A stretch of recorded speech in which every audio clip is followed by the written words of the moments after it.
dia, boa tarde, boa noite. Já ouviu falar dessa tendência agora chamada Vibe Coding? Não? Massa, então cola aí porque vai ser o tema desse vídeo.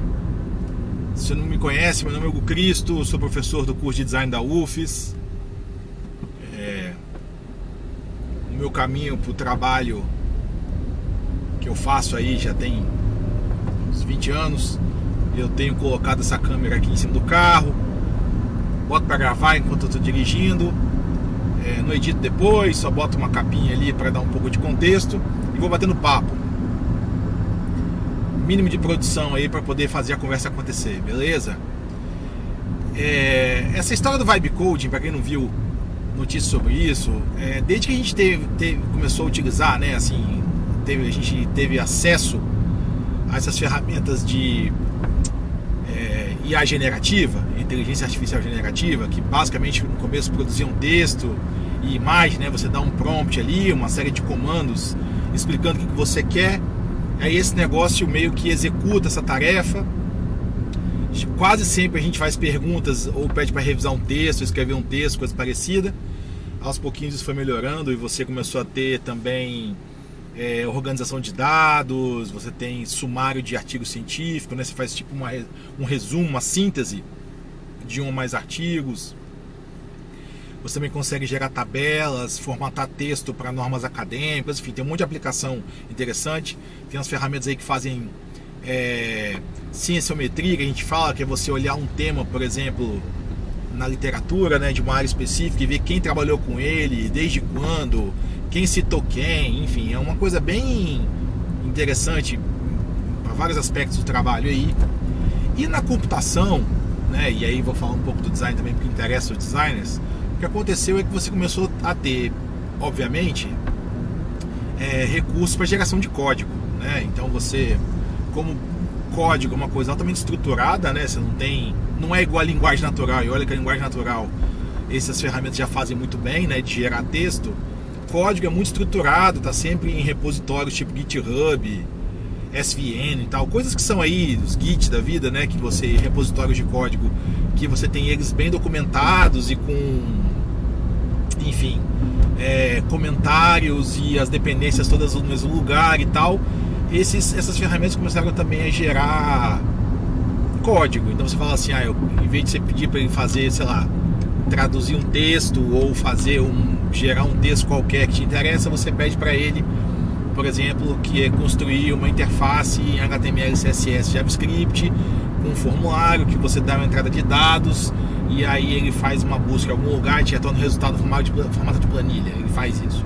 Ou tem umas ferramentas mais sofisticadas um pouco, que agora você pede para construir uma aplicação e ele vai lá, usa os frameworks, cria um repositório Git e te devolve. Então assim, o que é o Vibe Coding? Essa história agora de que os programadores, desenvolvedores, designers e tal não usam só as ferramentas de IA generativa para gerar trechos de código, soluções pequenas de código, revisar ou aprimorar um código, mas para você gerar a aplicação inteira. Saiu uma matéria semana passada no New York Times de um colunista de tecnologia lá que fala um pouco sobre isso, de como ele tem feito ferramentas para ele mesmo utilizar. Ele dá um exemplo curioso ali de que ele quer jogar uma imagem, sei lá, do que ele tem na geladeira dele e pede para a aplicação propor pratos. Ou ele joga uma imagem que ele tem lá na despensa e pede para organizar, sei lá, ideias de como ele monta a lancheira do filho dele para a escola. E aí tem uma coisa de reconhecimento de imagem da IA, que essa própria aplicação já faz todo o consumo de dados da API, já processa e já retorna, enfim. A ideia de Vibe Coding, então, não é mais você ter como se fosse um copiloto, que aconteceu muito também, né? Nesses 3 primeiros anos de exploração das IA generativas, tinha muita figura do copiloto, assim, que é como se fosse um auxiliar, um assistente que você instalava dentro de um Visual Studio, por exemplo, e o cara te ajudava, o agente te ajudava a programar. O que está acontecendo agora é um passo seguinte, você começar a utilizar as ferramentas para gerar a aplicação inteira, sem se preocupar com os detalhes finos, assim. Esse cara do New York Times, por exemplo, ele não é programador, não sabe programar, não entende nada de programação. E ainda assim ele consegue gerar uma aplicação que ela funciona, que ela faz o papel dela, né, de gerar ali a interface, tanto o front-end quanto o back-end também são gerados, né? Então você tem a parte de processamento de consumo de dados de uma API qualquer, e aí o negócio simplesmente funciona como mágica. Vibe Coding, então, tem um pouco dessa questão de você começar a ser autor entre aspas, né, de ferramentas computacionais sem dominar nada de programação. É um passo adiante do que a gente tinha, por exemplo, de no-code ou low-code, né? Essas ferramentas de no-code, low-code, você sabendo pouquíssimo código, só talvez uma lógica básica, né? Arrastar e soltar uns botões, fazer uns diagramas de fluxo que você diz o que acontece de uma tela para outra, isso com low-code ou no-code, mas são ferramentas muito mais visuais, né? E que tem um mínimo só de lógica que você tem que colocar ali. O Vibe Coding é um negócio um passo adiante, assim, que é...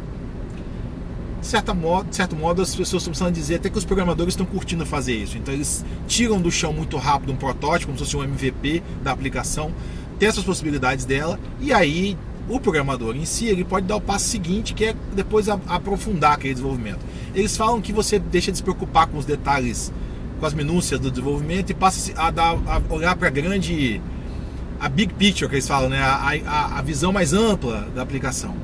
Eu tenho lá minhas dúvidas, gente, se isso é o caminho mesmo, e para poder falar sobre essa história eu vou dar um passo para trás, talvez um passo de 2 ou 3 décadas para trás, para dar um pouco de contexto para vocês. Quando programação era uma coisa restrita a engenheiros da computação, cientistas da computação, né, ou mesmo um autodidata que podia programar usando as linguagens hostis lá dos anos 80, 90, o cara tinha que aprender a programar em C, Pascal, baixar um editor de código nada pouco amigável, se debruçar sobre uma documentação que ela era feita pensando no engenheiro. A vida era um pouco mais miserável mesmo, né? Isso não era um problema. Eu sou da geração que aprendeu a programar cedo, né? Eu comecei a programar no MSX lá atrás, já comentei um pouco isso no vídeo sobre a minha relação com a computação. Você tinha um computador pessoal que vinha com uma linguagem Basic, por exemplo, dentro, e também um cartucho da linguagem Logo. Você aprendia a programar isso como criança. Depois você saltava para uma plataforma tipo IBM PC, já pegava C ou Pascal pela frente, ou Basic também. Então, assim, tinha um processo ali de você aprender a lidar com a estrutura da linguagem, né? Entender a utilizar as estruturas de controle, variáveis, enfim, se comunicar com o hardware. É uma época mais hostil mesmo. O que aconteceu do ano 2000 para cá, principalmente em função da web, assim, de você começar a ter uma redes né, comunidade de programadores, robistas e interessados em aprender a programar, inclusive artistas e tal, você surge uma geração de linguagens para domínio específico focado nas pessoas que não são programadoras. Isso também acaba que espirra nos programadores. Fica muito mais fácil aprender a programar usando o Prosim, por exemplo, né, que é uma linguagem de programação baseada no começo, né, um dialeto de Java.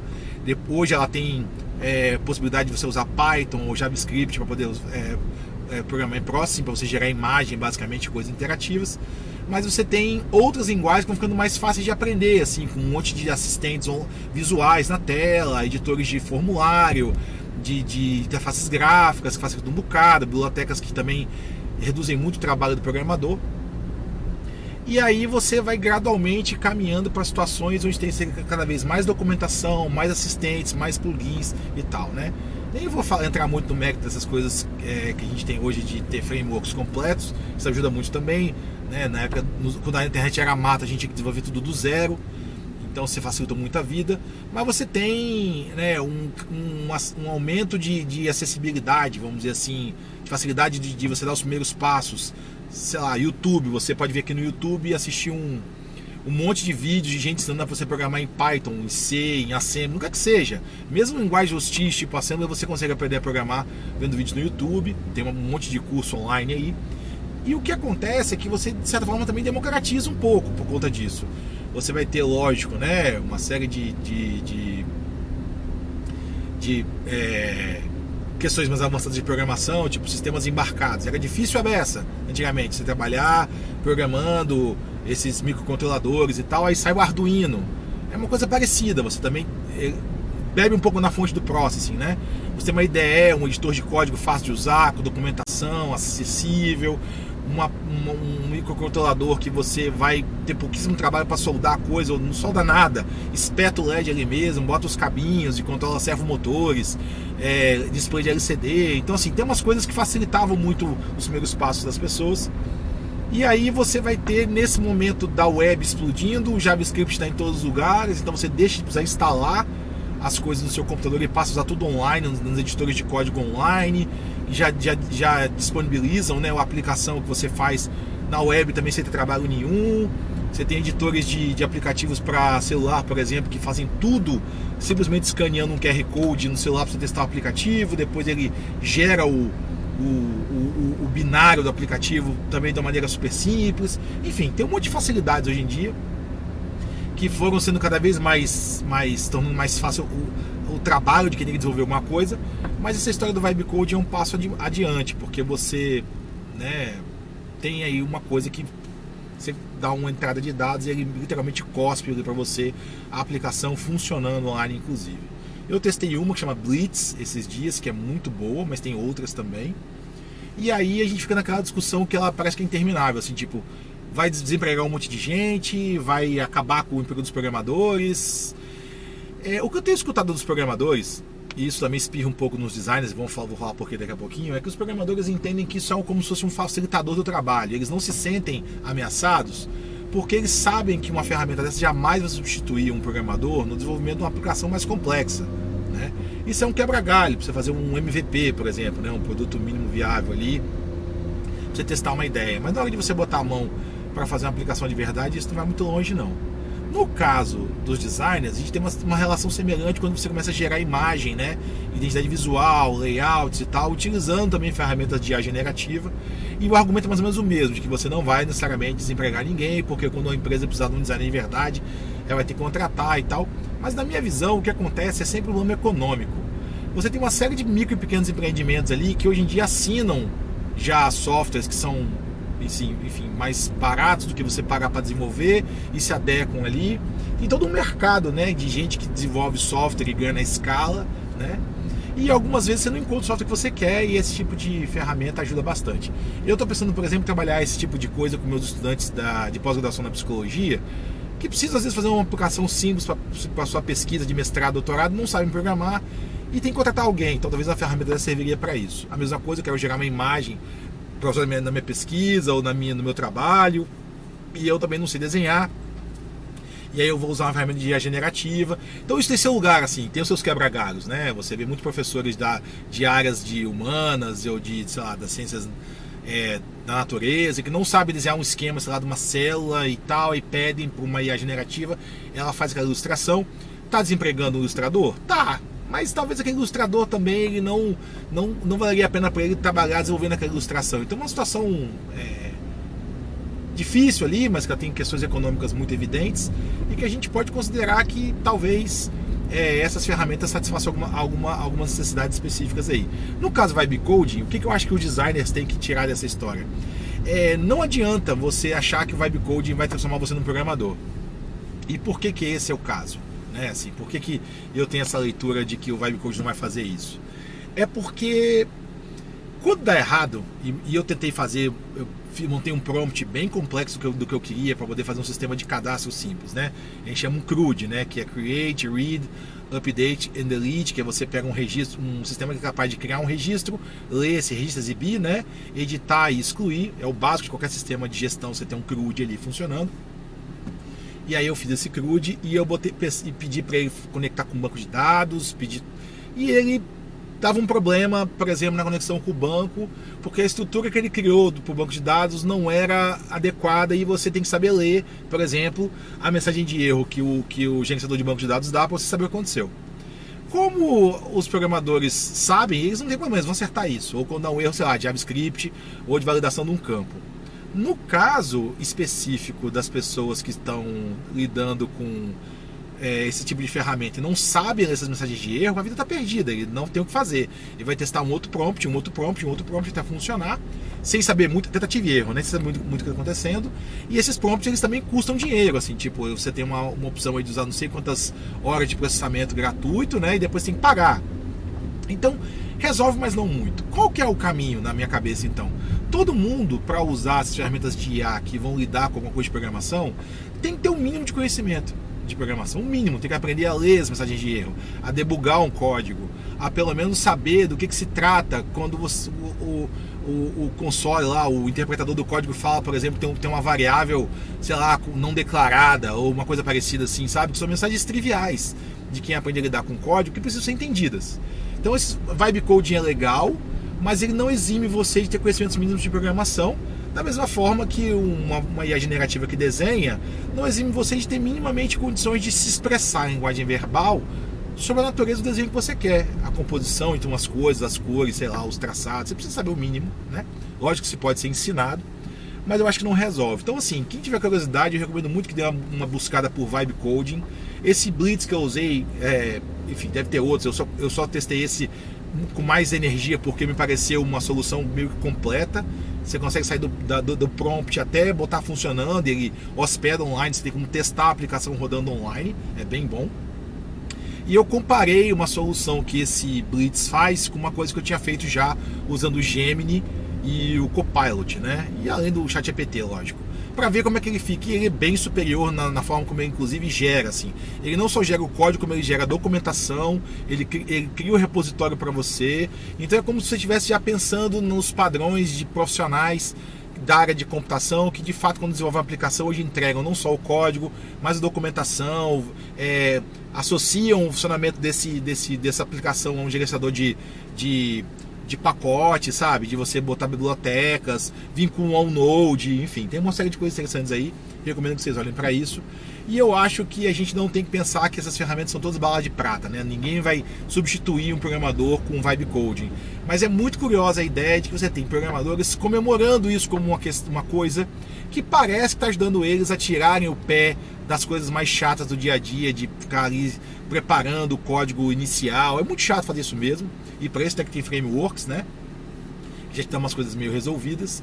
Mas isso ser gerado por uma IA é muito interessante porque, de fato, o código é uma das coisas mais estruturadas que a gente tem. Então é muito mais fácil para uma IA aprender, ser treinada com um conjunto de dados que é baseado em código para poder gerar, por exemplo, mais código, porque basicamente as coisas são parecidas, né? São infinitas as aplicações disponíveis para treinamento hoje, por exemplo, que fazem um CRUD, que tem lá uma inserção no banco de dados, uma leitura do registro, uma atualização, uma exclusão no registro, assim, exibir isso numa tela, botar um formulário. Não tem mistério nisso aí.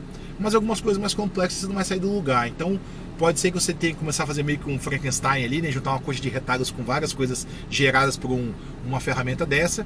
Mas eu acho que é uma questão interessante de ser percebida aí, beleza? Valeu! Aqui em Vitória hoje, depois do Carnaval de 2025, 33 graus, meio-dia. Não tá fácil, mas tá tendo uns temporais aí. Então, semaninha mais curta. Talvez eu grave outro vídeo amanhã de uma outra frente aí. Que chegou um livro que eu tava esperando. Nossa, pesquisei esse livro uns 10 anos até conseguir achar uma edição. Tava meio esgotado, as edições novas são muito caras, pra lá de R$1.500, nem pensar em comprar uma coisa dessa. E aí tem uns sebos nos Estados Unidos aí que eu encontro esses livros e compro, demora um pouco pra chegar, mas chegou inteiro, tá ótimo o livro, fiquei mó feliz. E ele é um livro que tem uma interseção muito interessante entre computação e psicologia, e devo comentar ele nos próximos vídeos, beleza? Valeu aí! Filtro solar, cinto de segurança, paciência no trânsito, que eu tô totalmente parado aqui agora. Valeu!